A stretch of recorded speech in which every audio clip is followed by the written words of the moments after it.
chance you can do something amazing to feel your passion blazing and shine.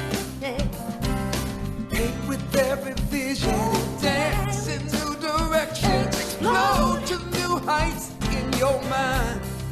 I will rise up with you today. Lift up my voice. Lift up my voice and boldly say, we are the ones we've been waiting for. Hello, friends, and welcome to AGNT Speaks. It is fabulous to be here on this sacred day with a conscious conversation. So first, I just want to give a shout out to the Reverend Deborah Johnson. Thank you so much for hosting, for delighting, for sharing consciousness these last couple of weeks on behalf of AGNT Speaks. You rock, and I appreciate you. Thank you. And welcome everyone that's joining us. Remember, if you want to, you could join us live in the Zoom room, but we come to you each week with a mindful message, a conscious conversation to help you bring principle to your life and to the world around you. So to help us really make sense of what's going on and how we can apply a spiritual practice to co-create a world that works for all and to improve our wellness of being. So we are here as your AGNT leadership panel, and we are led by the Reverend Dr. Michael Beckwith, and AGNT stands for the Association for Global New Thought. There is a global New Thought community around the world that gathers together in consciousness to hold affirmation, to hold prayer, to hold ideas that prosper abundant living for all. I hope that is an engaging vision, and you take today as a divine appointment to dive deeper into the work of AGNT and AGNT Speaks that is here with you right now today. So it is my delight to be back, and I want to welcome again Reverend Deborah Johnson, who has been welcoming you for the past few sessions. She comes to us live from California, from the Santa Cruz area, where she leads the spiritual center there. And we were just talking before we got live here, right, Deborah, and we were talking about what we're going to talk about today. And I just got back from a trip to North Carolina, a long road trip to my little brother's wedding, and my actually very tall little brother's wedding. And it was amazing and fun to be on a road trip. You know, I haven't taken a trip in quite some time now, as many of us haven't. And it was worth it to me to try to make this happen. I was determined to make it happen. And so we took that adventure out to North Carolina from the state of Missouri. And so I got to pass through quite a number of states. If you've ever done a road trip like that, you can sometimes be surprised at how many states you actually cross, how many states border each other, and how many you go through, and how different the experiences in each state, what every place has to offer, how the culture is different, how we show up is different. But I was noting a hike that I did in, I believe it was in North Carolina. And on this hike, I noticed other people on the trail, you know, going back and forth, and there were some families that were coming towards us on the trail. And I just noticed a difference in customs. You know, you kind of have what you do, like whether or not you step to the right or step to the left, or whether you notice that people are stopping and this and that. And just, I noticed some different behaviors. I noticed just some different protocol, you might say, on the trail.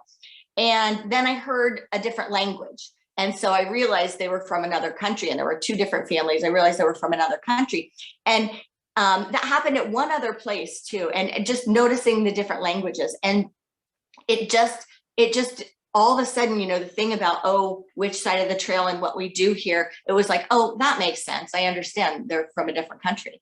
And I just had this kind of immediate flash of how we do life, and how easy it is to offer grace and to make space for differences when you think you have a reason, right? When you think you understand a reason, or you think there's a valid reason, and how we don't always offer that to each other. So my flash of insight was, we are really all from different countries. Every single one of us. We're from our own country of consciousness, each one of us. And we have a whole set of paradigms and ways of being and consciousness and triggers and pain bodies and delights and love languages and forgiveness languages. And we just have a whole world within each one of us. but we don't often give each other the grace of space and tolerance and walk a mile in my shoes and space to just learn each other, to even inquire before we cast a judgment or before we say you're doing it wrong or you're not right. But it was just this flash of this is all of us all of the time. Well, I couldn't agree with that more. And to me, it starts with intentionality.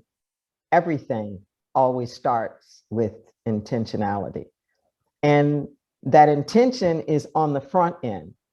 It's not the goal on the back end of what we're trying to strive for. In my spirit letters, it says that your intent arrives before you do. Your intent arrives before you do. And what I find so often now is that we are lacking the intent to be gracious. We are lacking the intent to be kind, to be curious even about people that might feel differently than we are. And this isn't even necessarily like the stranger from another country. We're Right. strangers sometimes literally in our own homes. A curiosity about what your partner, your mate feels, or your children, the person in the other cubicle, next to you, at the office. That if we really have an intention of being that open and generous and kind and loving, we show up differently. Absolutely. I think about that a lot on the road because the road can be an interesting place. And I think how amazing it would be to transform driving and transform the world through that just moment, which seems really simple.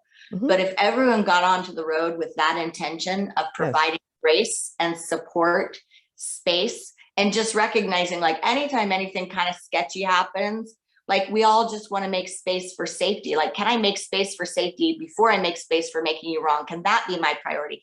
Can I offer grace? So I could think, maybe I don't know why they did something so crazy or whatever it is, but we've all either been the person or been in cars with people or see it on the road, the self-talk, the other talk, everything that happens. I mean, it's interesting. It's a good place to watch our practice. But if we thought about the road as a place for grace. I agree. Once again, I think the road is a beautiful metaphor. And a few things come to mind. That's my own daily practice with it.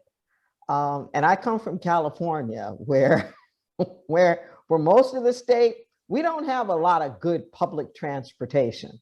People drive in the state of California. In fact, you can't even get out of high school without taking driver's education. Which is how much, being a motorist is important here. And there's so many things that relate to this discussion. For example, just that notion of being aware and paying attention. So what I do as a driver is I try to be consciously aware of the needs of the other motorists around me, and to be as gracious with them as a motorist as I would like to be with anybody on the spiritual journey. It can be something simple like, okay, I can see they really want to change lanes now. Yes. They need to get in front of me. Yes. It's what going to cost me a second. Yes. To slow down and let them get ahead of me. Yes. Or an on-ramp or an off-ramp of just kind of, timing that, or not barreling down on the person who obviously is confused. Hello. They're confused. And if I barrel down on them, I'm going to make them even more nervous. Yes. Yes. And cause more potential for a problem. I am the same way that you are. I feel like when I get on the road, I get a little excited and I delight that I can be the helpful person, that I can like kind of even go out of my way to be like, I see you need to get in, go ahead. Yep. Okay. You know, I get kind of filled by the opportunity to be different on the road and to be kind, you know, and what that means, you know, and what that creates, what kind of a little gift, a little love gift that is to leave every time you hit your wheels, you know? Yeah. And I used it to train myself about equanimity, because in a normal day, I grew up in Los Angeles. Okay. So in a normal day, you would only come across so many people or so many specific people, like within your neighborhood or your school or, you know, even a college campus. But on the road was everybody. There was this chance to encounter everybody, different backgrounds, different walks of life. And what I noticed was, this may sound really silly, but what I noticed was that my sense of graciousness would depend a lot about the driver and the kind of car that they were driving. Oh, I was gonna mention that. And because a lot of people too, it depends on the size of your vehicle. If you're a semi, I've got a lot of respect for you and you can do what you need to do. If you're an SUV, and then it keeps going down. And then the price of the car is also like, you know, they even have done studies, right? Showing that people that have more expensive cars are more threatening to pedestrians. That if your car is worth $100,000 or whatever, 60, whatever, go to the higher echelons of the cars, then those people are actually, in general, the statistics show, less respectful of pedestrians. Yeah. No, exactly. And the same thing, that was my same experience on the road. And I have nothing against people with luxury cars. I'm just saying, particularly the sports cars. And in Los Angeles, you got a lot of that. You know, you had your Porsches and your Maseratis and Right. you know, the Corvettes and, you know, and all of these kind of like fancy cars. So what I would notice was that I wasn't as generous. I wasn't as generous. I wasn't as likely to be as thoughtful of what their needs were. I might have even deliberately, when I could have done something, whatever, I could have changed lanes, or Right. I could have slowed down, or I could have just kind of, no. Yeah. You got enough entitlement. I'm not going to feed that. Yeah. Or whatever, like I'm going the speed limit, you know, and you're wanting to speed and you keep barreling down on me. No, I'm not going to get over. Right. You Right. got to go around, like whatever that little drama was. Yep. So here's what I taught myself to do using the road. In scripture, it explains how God makes the sun to shine upon the just and the unjust. Yeah. That nature, the sun, the rain, the whatever, is not changing who it is and what it's doing based upon the other people. So what I started to do was to develop a practice of just consistently being me, whether I am in prison outreach, Yes. whether I am in a corporate boardroom, which I could be in the same day or in the same week, because of the kinds of, not that I work in, for it not to depend upon who they are, but for me to remember who I am. Yes. Yes. And for me to have some consistency yes. about Wow. the spiritual person I want to be. That's huge. That's huge, because that takes even doing the deep dive to look at and to contemplate how we show up and how we show up on the road. Like, how do I show up? Because I am different if someone needs help, like they want to get into a lane, versus your barreling example. If someone's barreling down on me in the back, that's when my ego will come up and I'll go, hey, the speed limit's this, or I'm going this, or a few miles over it, and you can just hang back there all you want because I got all day. And so that's my ego. That's my not being very gracious and helpful. But that is my also shifting my intention because of the interaction with the consciousness of another. And this is a huge call that you're inviting us into, to just flower out in our lives, and how it would impact every area of our life if we were really looking at doing that. Like, how do I show up when someone's disgruntled? How do I show up when someone's being nasty or uncooperative? How do I show up when someone's being extra super nice and super sweet? How do I show up when I'm being included, when I'm not being included? All these things. How can I show up from my spiritual center and from my intention of what I came here to be on this planet, and really breathe into that and engage in a practice of trying to hold that intact? And you can even hear in my language, I'm already future pacing to thinking of the times that it's hard to hold that intact. It feels like a job to try to do that. But it is clearly with the spiritual practice, we can birth that.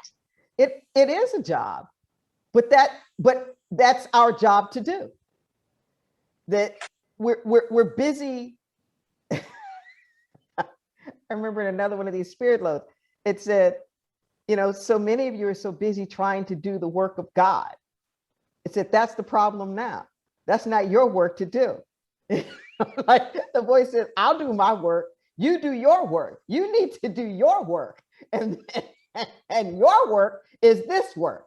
Your work is being kind and changing your perceptions. So my practice now, in addition to the road, I make bubbles. Okay, I have a passion for bubbles.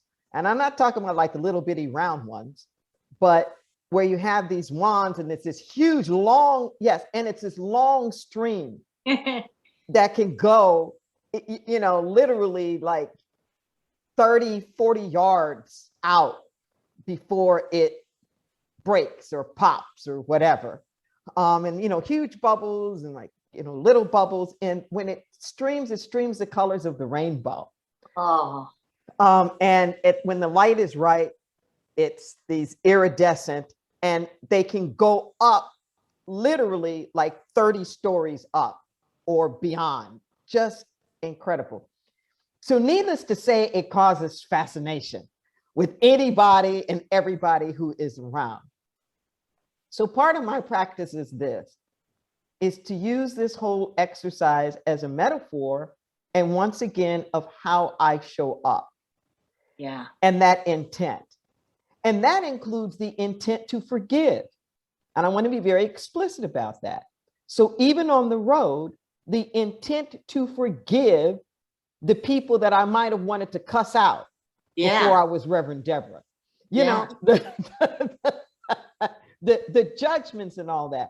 So what will happen is that I love to watch the bubbles and see what they're going to do. And invariably, people want to break them. That's what they want to do. And particularly the kids as they come around. So there's all this stuff, this spiritual stuff that's going on in my mind that's so zen. Like, okay, once it's released, is it my bubble? Is it mine? Like, once I've let it out into the universe, I've now created something that other people are interacting with. And right, a collective consciousness now. There, it's not just you. Now you're in the interaction. Because people are coming. Yeah. People are coming. So what I've trained myself to do, the same thing with the road, is regardless of what I think about them, if they come and engage me, I engage. I will bring extra wands. It was harder during COVID and whatnot, but it's the beach and, like it's outside. I bring extra wands, like different shapes and sizes. And one of the things I've noticed the most is the times that when I wanted to make my bubbles, was choosing not to, because I didn't want other people to come along and either engage me or break them. And what I have found consistently is some of the people I had the most judgment about, without knowing them, talking to them, just seeing them in the distance, turned out to be the sweetest, Yeah. the nicest people. And it got me in touch with my prejudice. Right. For whatever reason. I can think of a couple of examples, just, quickly. This place where I like to do this, there are vacation rentals across the street.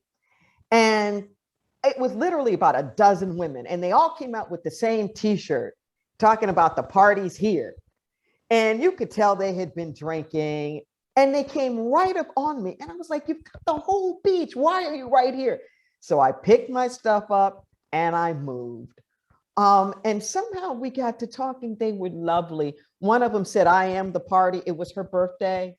And her girlfriends had come in from all over, and they were just delightful, just delightful. Or times when I thought, oh, well, they're going to be just delightful. Now, there have been other times when people have literally let the wands fall down in the sand or pushed me out the way like I didn't even exist while they're having their friends come over and whatnot. And it's like my intent to forgive. Yeah. I'm not going to let it change me for what I'm doing and how I show up. I'm just as gracious. I carry the little recipe with me on my phone so I can text it to somebody or send it to somebody. Just being equally available to everyone without my prejudgments. Wow. Yeah. Yeah. And the word forgive, there's that idea that forgive is giving before. It's giving the forgiveness before it's warranted or needed. It's, can we forgive before, give Yes. before. And that is really what you're getting to. It's like, before anything happens, who am I? So that I come from me. Before I have the interaction, can I fill the space with my intention? Yes. Before there is an interaction, can I make space for my practice? And Yes. the metaphor of the bubbles also is really just in line with kind of, energy and attachments. Like we have interactions with people, and there is a flow back and forth. We are all interacting in the same field of energy. Whether we want to or whether we don't is really irrelevant. It's happening. Yes. But that's the same concept of it. Do I go, oh, I don't want to include this person in my space? Well, they are in your space. So Yes. how are you going to include them in your space? Because if they're in your mind, if they're in your life, if they're in your family, if they're in your home, if they're in your world, if they're in your country, if they're on your planet, if they're in your solar system, then they're here. It is here. Whatever it is what it is. And then how do I show up for it? How do I show up with it? Exactly. And this doesn't just pertain to people. That when you use that word attachment, like how we show up with people, places, and things, Yes. and everything else. Are we sort of kind? Are we generous? Are we caretakers? That these bubbles keep showing me the impermanence of life. Yes. So that I'm not grabbing, I'm not hoarding. They shift, they morph, and they stretch out and go up and down. And it looks like this sci-fi kind of movie, but letting each one be complete and let it go. To let it go, to not be hardened about this is mine, and and I created this, and it's going to last, and it's going to be my legacy, and I'm going to show everybody, and like all of that stuff that hardens our heart stops us from showing up. We think the forgiveness is for the other person, Right? but it's for you. Yeah. I mean, literally in scripture, the Greek tense, the Greek language that the New Testament was written in has different verb tenses. And one of them is called the middle voice, which means that the action is taking place upon the actor, the one doing it. And whenever we see that word forgive, it is the middle voice saying, when you do it, it's for you. Wow. And it's also an intense, the present imperative, which means continuous and repeated. That's why I say it starts with our intent, just like gratitude. You don't wait until something happens to be thankful. Yes. You wake up every day with the intention to be grateful. Yes. The intention to be loving, the Yeah. intention to be forgiving, and you have a completely different experience of life. Same Yes. stuff going on, Same stuff going on. different experience. Yeah, you're birthing from consciousness. And another easy way to relate that to anyone that's still trying to kind of grasp this idea is prosperity practice and generosity. You know, people think that it's based on how much you have. Like, when I have, I'll give. No, across the board, generosity is a consciousness. You know, I have seen generosity in people who seemingly have very, very little. And I have seen stinginess or a holding on of people that have a lot. It doesn't have to do with what we have. You know, it's not something that comes from getting. Like, when I get, I'll give. What I do, it's an incredible consciousness. And if you presence your own psyche enough through different phases of your life and stages of your life and states of your life, you'll see, we get to see our real work. It's like, oh, I'm still doing this, and all the circumstances are different, but I'm still showing up like this. Yes. So I can look into that. I can take a look. Yes, because there's a reciprocity of the universe that happens within us, that we receive with the same measure that we give. That the open-heartedness, we're able to accept forgiveness for ourselves the way that we're able to give forgiveness to ourselves. You know, we're able to be greater vessels and vehicles, which ultimately is our charge. Not, is this thing worthy of forgiving? Is this person worthy of receiving? Once again, like nature, the apple tree gives its apples because it's an apple tree. That's right. Whether there's somebody to eat the apples or not to eat the apples, it would die if it withheld. Let yourself live. Yes, yes, it's in our nature. So really looking at what is in our nature and our spiritual practice supporting us getting in alignment with that. And when that happens, I do believe that we feel more alive and we feel more on purpose. We feel more of the self that we came here to be. Reverend Deborah, thank you so much for a totally engaging, conscious conversation today. Everyone, thank you for joining us with AGNT Speaks. We will see you next time. And remember, you can always join us up close and personal in the Zoom room, or you can connect with this on social media or later on in the day, in the week, in the year. So remember, AGNT.today, you can come see our website and see the great work and all the resources that are available, and feel free to support AGNT's work with your consciousness and your financial contributions. And Deborah, you have a closing announcement for us. Yeah, a closing announcement and a way to be able to support AGNT. So if you would like to learn more about how to do this incredible work, there is a workshop that actually is starting today on October the 20th, 2021, called Cultivating the Consciousness of Inclusion. Cultivating the Consciousness of Inclusion. And some of my fellow AGNT Leadership Council people are facilitators on this with me. If you go to Innerlight Ministries, our website, or either check us out on social media on Facebook, you will find the links that are there. And if you put in the letters AGNT, then 20% of your registration will go. and support AGNT. It's 5 sessions, and it's at 4 p.m. Pacific time, and that Yes. starts today.